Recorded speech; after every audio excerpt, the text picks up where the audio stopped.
Fala pessoal e sejam muito bem-vindos à 7ª aula do nosso curso gratuito de Direito Penal para o edital de escrivão da PCDF 2020. Eu sou o professor Douglas Vargas e vou estar com vocês continuando a análise do tema Lei Penal no Tempo. Se você acompanhou a nossa última aula com os requisitos básicos do assunto, você já sabe as pré-definições sobre quando ocorre um crime, sobre a irretroatividade da lei penal, sobre a retroatividade benéfica, sobre a ultraatividade benéfica e também já conheceu diversos exemplos. Se você não assistiu a aula, volta lá e dá uma olhada porque a base é muito importante para a nossa aula de hoje. Então o planejamento para hoje é realmente analisar aspectos avançados, passar bastante dicas sobre o assunto para que a gente possa fazer uma boa resolução de questões na aula que vem. E assim, o primeiro tópico da aula de hoje é a possibilidade de retroatividade junto com ultraatividade da lei. É possível que uma lei penal, ao mesmo tempo, tenha retroatividade e ultraatividade? O que prevalece, o entendimento que prevalece sobre esse ponto específico é de que sim. E nada melhor do que uma situaçãozinha para que a gente consiga imaginar isso acontecendo. Pense da seguinte forma. Você vai lá, dia 31 de dezembro de 2019 e pratica um homicídio. Pena prevista no Código Penal hoje, de 6 a 20 anos. Então imagine que você está lá preso preventivamente, porque para garantia da ordem pública foi considerado que é necessário que você não responda ao processo em liberdade. E aí, com 6 meses de prisão preventiva, ainda sem ter sido realizado o seu júri por ter praticado um crime doloso contra a vida, vem uma lei B e nessa lei B a pena do delito de homicídio é de 2 a 8 anos. Então essa lei nova é muito boa para você, porque a pena anterior era de 6 a 20 e acabou ficando menor a pena provável que vai ser combinada quando você for julgado. Até aqui tudo bem, nós já sabemos que a lei B vai retroagir em seu benefício, porque a lei nova retroage se for beneficiar o réu, acusado, indiciado.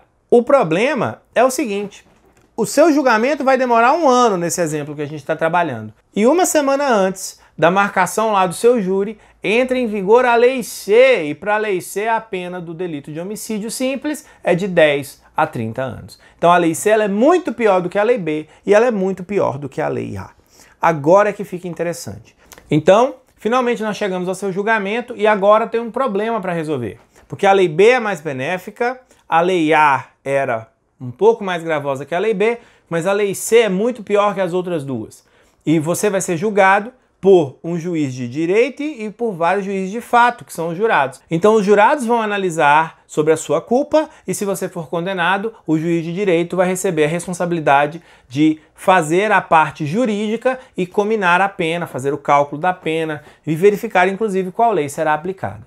O que deve acontecer nesse caso? Qual é o entendimento que prevalece? Que a Lei B ainda vai ser aplicada. Então olha que interessante.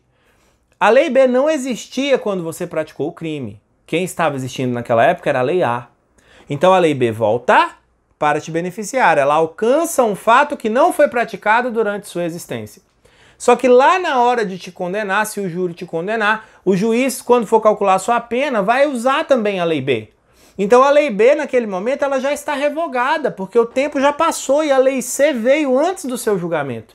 Então a mesma lei que retroagiu para alcançar um fato que foi praticado numa época que ela não existia, ela foi lá para frente para ser aplicada pelo juiz quando já estava revogada. Então, ao mesmo tempo, eu tenho retroatividade benéfica e ultraatividade benéfica. É um caso super excepcional, mas a gente sabe que os examinadores gostam da exceção, então é um aspecto intermediário do tema que é muito importante que você conheça. Segundo ponto interessante da aula de hoje, está na questão da possibilidade de combinação de leis penais. É possível, se houver a sucessão de leis penais, primeiro Lei A, depois veio a Lei B, eu fazer uma combinação dessas duas leis para beneficiar o réu, ou seja, pegar um trecho da Lei A e um trecho da Lei B e aplicar para ele, já que uma estava vigente quando ele praticou o crime e a outra era uma lei superveniente ao que aconteceu, o que prevalece hoje é de que não é possível. Agora, cuidado, esse assunto é polêmico, mas eu gosto de falar de assunto polêmico mesmo, porque o pessoal fica fugindo e a gente não pode fugir, porque na prova pode cair e a gente tem que saber o que fazer.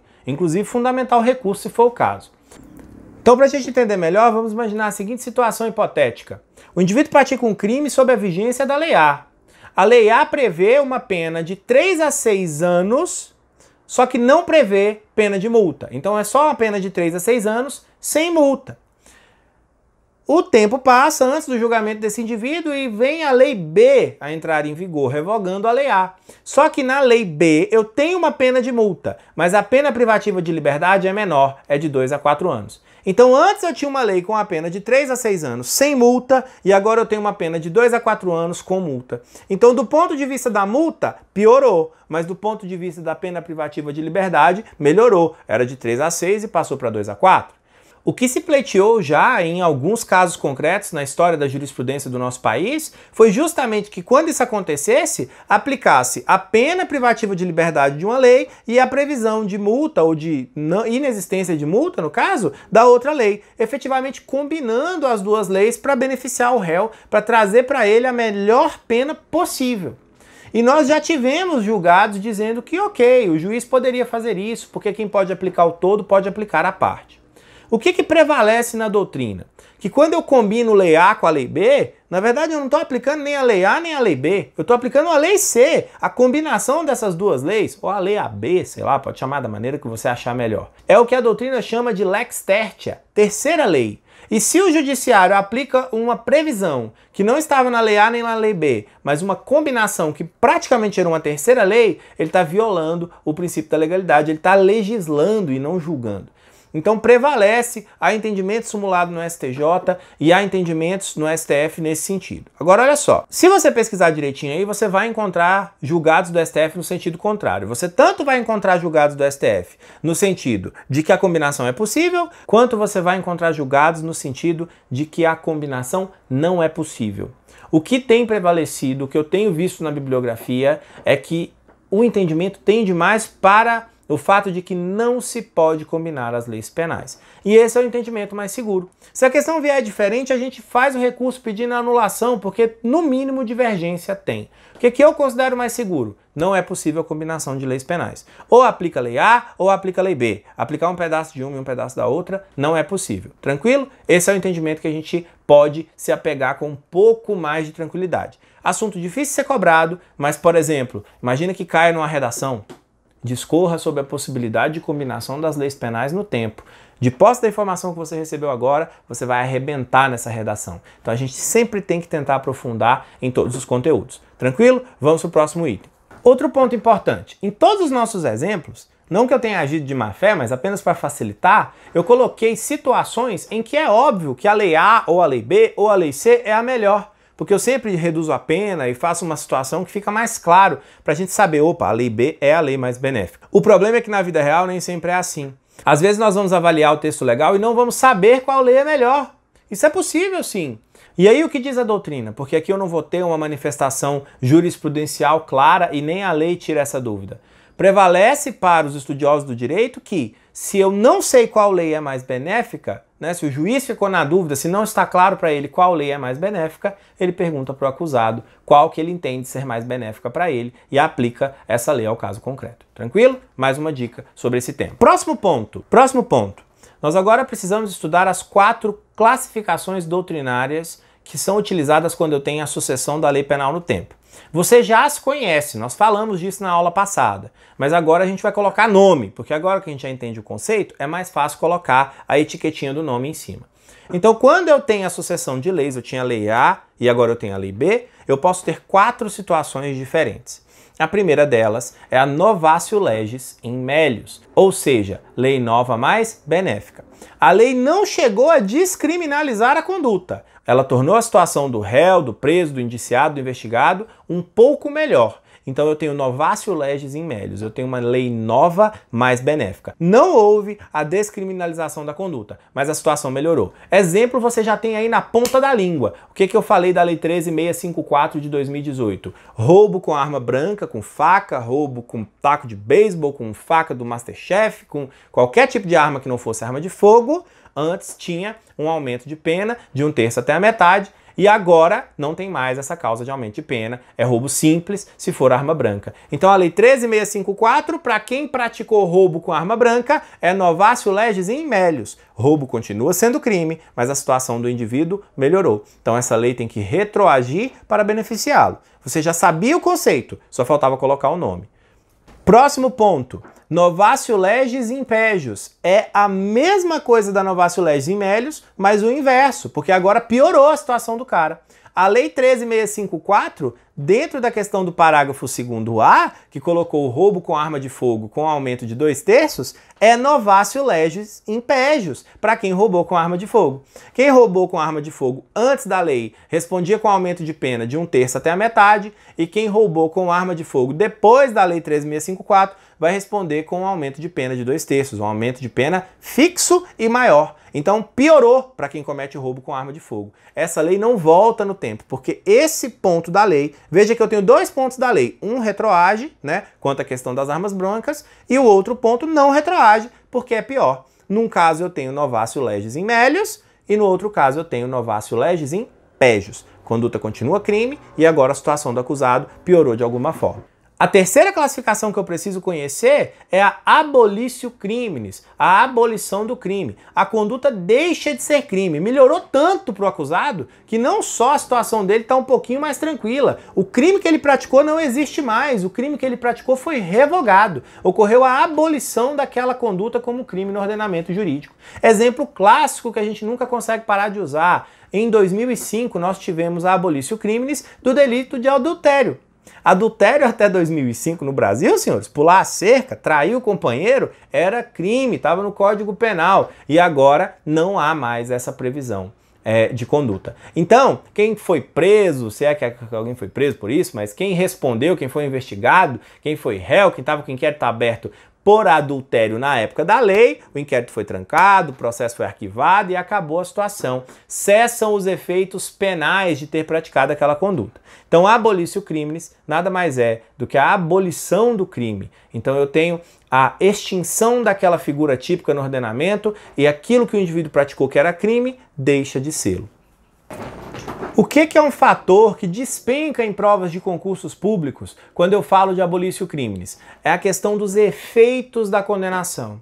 Os efeitos penais cessam. Se o indivíduo está preso, ele é solto. Se ele está respondendo o inquérito vai ser arquivado porque não tem mais tipicidade, por aí vai. Só que eu tenho também efeitos civis da condenação, outros efeitos, e tenho também os chamados efeitos extrapenais da sentença condenatória. Então são efeitos que estão ali previstos no Código Penal, artigo 91 e 92 do Código Penal, que eu vou colocar aqui na tela para você, e esses efeitos permanecerão. Então, por exemplo, se um determinado crime deixou de existir, mas havia uma obrigação na sentença de reparar o dano causado à vítima, essa obrigação é considerada efeito extrapenal e ele permanecerá mesmo com a abolição do crime. Então é importante porque isso cai muito em prova. Traz a questão dizendo, vão cessar os efeitos penais e civis, vão cessar os efeitos penais e extrapenais. Não, vão cessar apenas os efeitos penais da sentença condenatória. Tranquilo? Ótimo, era isso que a gente precisava falar sobre a abolitio criminis. E para finalizar, eu tenho a Novatio legis incriminadora, o oposto da abolitio criminis. Então, trata-se de lei que cria um novo crime no ordenamento jurídico. Esse ano nós tivemos diversos diplomas legais inovando em relação aos crimes. Tivemos a criação do crime de importunação sexual, tivemos um monte de mudanças e de criação de novos crimes. Lei essa que não pode retroagir em prejuízo. O indivíduo pode até responder pela conduta sob outra tipificação que já existia, mas não vai responder por aquilo que foi tipificado depois, porque a Novatio legis incriminadora não retroage em prejuízo do acusado. Então, revisando, eu tenho duas previsões que são benéficas e duas previsões que não são. Abolitio criminis e Novatio legis in melius melhoram a situação do acusado, retroagem para lhe beneficiar. Novatio legis in pejus e Novatio legis incriminadora são duas formas de lei penal que prejudicam o acusado e por isso não retroagem em seu prejuízo. Tranquilo? Já tratamos de toda a classificação necessária. O próximo ponto que nós precisamos abordar hoje é a súmula 711 do STF, que está aí na sua tela para você agora. Súmula que tem um texto muito confuso e que gera dúvida atrás de dúvida no fórum de dúvidas dos cursinhos e também nas caixas de mensagem do direct do professor. Pessoal, quando eu falo em súmula 711 do STF, eu estou tratando efetivamente da possibilidade da mudança de leis penais enquanto é praticado um crime continuado ou um crime permanente. Melhor maneira de entender, eu não vou precisar entrar na classificação de crime continuado e permanente para a gente não se estender demais. Vou pegar um crime permanente que vai servir como perfeito exemplo para você compreender essa súmula. Imagine um sequestro de uma vítima, na verdade vamos falar de extorsão mediante sequestro, ou seja, o indivíduo priva a vítima de sua liberdade para receber um resgate, né? Previsão de um crime permanente. O que é um crime permanente? É aquele cuja consumação ela se delonga no tempo. Enquanto a vítima está sequestrada, enquanto a vítima está em cárcere privado, o crime está se consumando. Por isso que a questão da extorsão mediante sequestro está sempre em flagrante delito. A polícia pode chegar a qualquer momento e prender o indivíduo, porque o crime está ali, ó, está sendo consumado o tempo inteiro. Então, o que a súmula diz? No caso de um crime permanente, cuja consumação se delonga no tempo, eu tenho que, se a lei mudar durante a prática do delito, eu aplico aquela lei, porque afinal de contas o delito está se consumando. E qual que é a regra geral? Eu aplico a lei do tempo da ação ou da omissão. Então quando você lê esse texto complicado aí da súmula 711, que causa muita confusão, o que o STF está querendo dizer é: qual lei eu vou aplicar? A lei que estava valendo no momento em que cessou a conduta. A última lei, seja ela mais benéfica ou mais gravosa. Então imagine que o indivíduo foi sequestrado em 1º de janeiro de 2019 e passou um ano em cárcere com o sequestrador tentando conseguir o resgate. E que nesse período mudou a lei A para a lei B, e da lei B para a lei C, e da lei C para a lei D. E quando finalmente a polícia consegue invadir o cativeiro, salvar a vítima e prender o infrator, a lei que estava valendo era a lei D. Essa é a lei que vai ser aplicada. Porque a consumação do crime estava sempre ocorrendo e por isso o crime se consumou sob a vigência da Lei D e eu não preciso fazer essa análise de retroatividade, ultratividade, nada disso. Eu pego a última lei e aplico, seja ela mais gravosa ou seja ela mais benéfica. Leva isso para sua prova que vai dar certo. Eu aplico a última lei. Eu aplico a lei vigente no momento da cessação. Como é que isso vem na prova? Normalmente texto literal da súmula. A lei mais grave aplica-se ao crime continuado ou permanente desde que vigente antes da cessação da continuidade ou da permanência. O que ele está querendo dizer? Se a lei que está no final, se a lei vigente no momento da cessação era mais grave, eu posso aplicar ela do mesmo jeito. E se não era mais grave, ele nem falou na súmula, mas eu posso aplicar do mesmo jeito. Tranquilo? Basicamente é isso, súmula 711 do STF. Outro ponto muito cobrado em provas, eu tenho a questão da continuidade normativo típica, que o examinador gosta de confundir com abolício criminis. Gente, continuidade normativo típica é a revogação de um texto formal, de uma tipicidade formal do Código Penal ou da lei extravagante, mas com a manutenção daquela conduta como crime sob outro tipo penal. Isso aconteceu com o delito de atentado violento ao pudor. Antigamente, no nosso ordenamento jurídico, nós tínhamos dois delitos, que era o estupro e o atentado violento ao pudor. Um deles, a vítima só podia ser mulher, porque tratava da conjunção carnal, pênis na vagina.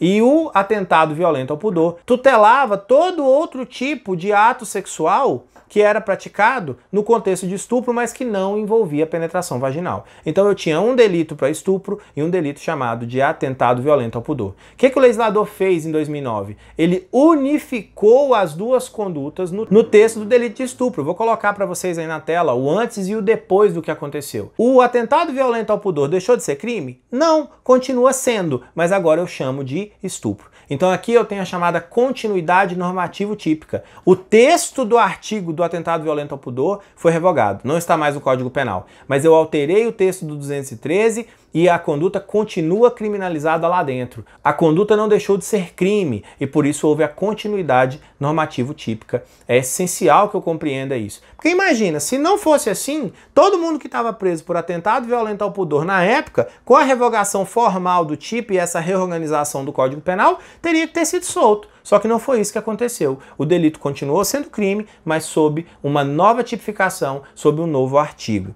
Então, na sua prova, o que ele vai falar? Que a continuidade normativo típica se confunde com a abolício criminis. Ele vai tentar misturar os conceitos. Não ocorre abolício criminis quando ocorre continuidade normativo típica. Outro tópico que a gente tem que tratar na aula de hoje está na retroatividade de jurisprudência. Isso é um assunto muito pouco falado, mas se o examinador quiser surpreender, é muito bom. Vou lembrar para vocês a história da súmula 174 do STJ, que dizia que o roubo praticado com arma de brinquedo deveria ser apenado com a inclusão da majorante. Então o STJ até 2001, tem bastante tempo isso, entendia que o roubo praticado com arma de brinquedo deveria ser roubo majorado pelo uso de arma, né? Então a arma de brinquedo ingressava como arma para fins de aplicação da súmula 174 e assim para fins de aplicação da majorante. Em 2001 essa súmula foi cancelada, ou seja, a partir de agora o STJ passava a entender que a arma de brinquedo não seria idônea para causar a aplicação da majorante. Lembre-se que esse é um exemplo antigo, porque nós tivemos com a Lei 13.654 a revogação dessa majorante de arma. Vocês já sabem disso, a gente falou isso várias vezes. Mas de 2001 até 2018 a gente tinha essa questão. O indivíduo roubava com arma de brinquedo e não tinha majorante para ele, porque o STJ passou a entender, mudou o seu entendimento em 2001 e passou a entender que se a arma é de brinquedo ou não aplica a majorante. O que aconteceu em 2001? Todo mundo que advogava para alguém que roubou com uma arma de brinquedo no ano 2000, por exemplo, e foi condenado com a majorante, pediu a revisão da pena. Olha, meu cliente foi condenado em 2000 com a súmula 174 do STJ, que dizia que a arma de brinquedo deveria ser aplicada à majorante, e agora a súmula foi cancelada, então meu cliente deveria estar respondendo com a pena do roubo simples. Esse foi o pedido que foi feito. O que o STJ entendeu no caso? Que o que há previsão na Constituição e o que há previsão no Código Penal é sobre a retroatividade de lei e que essa retroatividade não abrange entendimentos jurisprudenciais. Em outras palavras, mudança na jurisprudência, ainda que benéfica, não retroage. Lembrando que a doutrina observa para nós que quando eu tenho uma súmula de caráter vinculante, isso aqui é uma posição doutrinária, eu posso sim ter a retroatividade benéfica da súmula vinculante. Mas jurisprudência geral, jurisprudência comum, súmulas comuns, a mudança benéfica não retroagirá para beneficiar o acusado. E por fim, pessoal, retroatividade de mudança na norma complementar da norma penal em branco. Agora eu peguei pesado, deixei para o final, não foi à toa. Nós temos o seguinte, gente, isso é muito pouco falado, mas é importante, eu falei para vocês, a gente vai exaurir tudo nesse curso. Nós estudamos lá na nossa aula de princípio da legalidade a norma penal em branco. Se você não lembra, volta lá e assiste, pausa o vídeo aqui, Ctrl T, vai lá, assiste e volta. Relembrando rapidamente, não vou aprofundar, lá na aula está muito bem detalhado. Norma penal em branco é uma norma penal que precisa de complemento. Exemplo que nós demos, lei de drogas. Lá no artigo 33 tem o tráfico de drogas e não diz o que é droga. Eu preciso olhar na portaria da Anvisa. A portaria da Anvisa é que diz lá, cloreto de etila, cocaína, né, maconha, tem lá substâncias que podem ser enquadradas como drogas ilícitas no país. Para eu aplicar o 33 da lei de drogas, eu necessariamente vou ter que olhar a portaria para saber o que é droga, senão eu não consigo aplicar a lei, ela precisa de complemento. Norma penal em branco. A pergunta que se faz, se mudar a norma complementar, essa norma vai retroagir para beneficiar o acusado também? Ou é só a lei penal comum, sem ser norma penal em branco, que vai poder retroagir? Essa é a pergunta que se faz. Esse assunto ele é muito complexo. Tem 4 correntes doutrinárias sobre ele, mas eu vou trazer para vocês a que eu considero mais segura. E qual que é a mais segura? A que é seguida pelo STF, a que é ratificada pelo STF. Então anota aí no seu caderno. 1. Se a norma penal em branco é homogênea, e lembre-se do que nós falamos, norma penal em branco homogênea, a lei é complementada pela lei. Então eu tenho lei com lei. Prevalece que sempre vai ter retroatividade benéfica. Se a lei está complementando a lei e a lei mudou e a lei retroage em benefício, não há dúvidas de que essa norma complementar vai ter o efeito de causar a retroatividade benéfica. Então, norma penal em branco homogênea, se há mudança na norma complementar, ela retroage em benefício. O problema maior para nós está na norma penal em branco heterogênea, aquela que é complementada por algo que não seja lei, como a própria norma do tráfico de drogas, né, que é complementada por uma portaria da Anvisa. Essa norma, se eu mudar a portaria, ela retroage ou não? E qual que é o entendimento que prevalece? Agora presta bastante atenção porque isso é bem complicado. Então, muita atenção porque agora é a parte mais difícil. Se a norma penal em branco é heterogênea, se ela é complementada por uma outra norma que não é lei, então é portaria, ela é complementada por uma outra fonte jurídica, e essa norma não se reveste de excepcionalidade, ela retroage.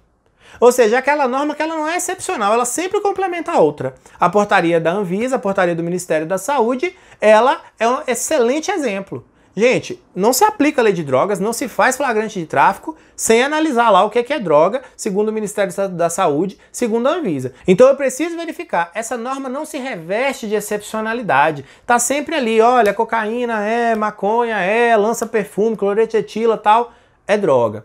Se houver uma mudança nessa portaria, há retroatividade benéfica. Curiosidade, muito tempo atrás, teve um indivíduo que foi pego traficando cloreto de etila, o famoso lança-perfume, trouxe um caminhão com tonelada da substância e foi preso. Um tempo depois que ele foi preso, houve uma mudança na portaria da Anvisa. Dizem que essa mudança foi acidental, eu não sei dizer o que aconteceu. E durante 8 dias esqueceram de colocar o cloreto de etila, ou seja, o lança-perfume saiu da lista. Então olha isso. Traficar cloreto de etila, né? Estava enquadrado no artigo 33 porque o cloreto de etila era droga ilegal, segundo a portaria. Durante 8 dias, o item não estava na lista. A portaria foi emitida e não estava mais lá. Então quando isso aconteceu, o advogado do cara foi lá e pediu para o STF. Falou, olha, não está mais na lista.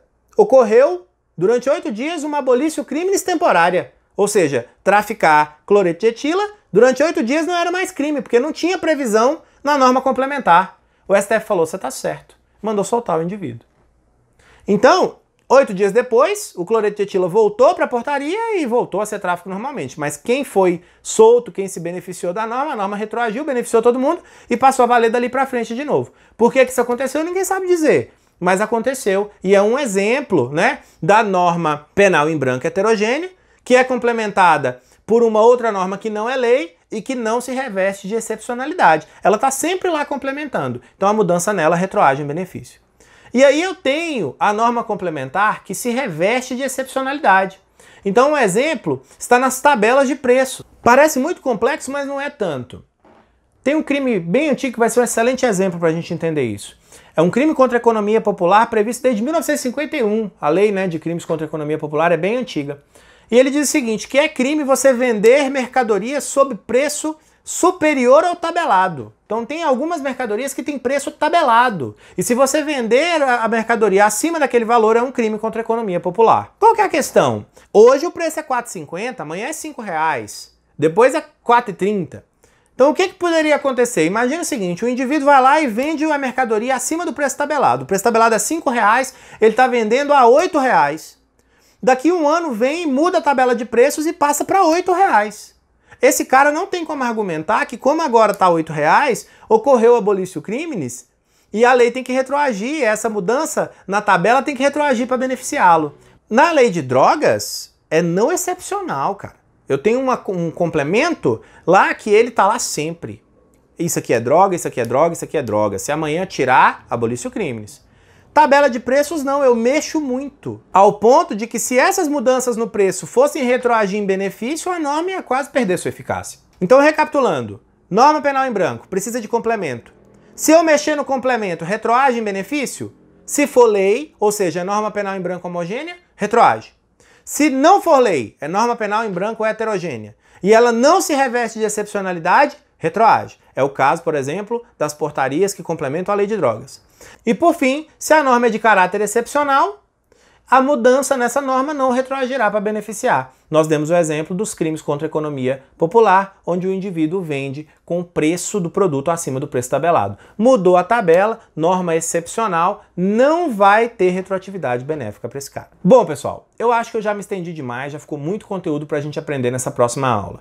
Vou deixar a lei temporária e lei excepcional para a próxima aula, aí a gente já fala disso e já faz os exercícios e já arremata o tema. Não vai atrasar o nosso cronograma. Se eu inserir lei temporária e lei excepcional aqui, eu vou confundir a cabeça de vocês. Hoje a gente falou de diversos pontos polêmicos. Não falei de nada aqui que é super tranquilo, tudo tem debate, tudo tem divergência, mas a gente não pode fugir desses assuntos. Se eles caírem na sua redação, você vai arrebentar. E esse é o meu intuito gravando essas aulas. Volto a dizer para vocês, tudo na vida hoje é algoritmo. Se esse curso está te ajudando, se está legal, se você acha que está contribuindo, deixa a curtida, por favor, ativa o sininho, sei lá, faz essas coisas aí que o YouTube faz a gente ficar fazendo.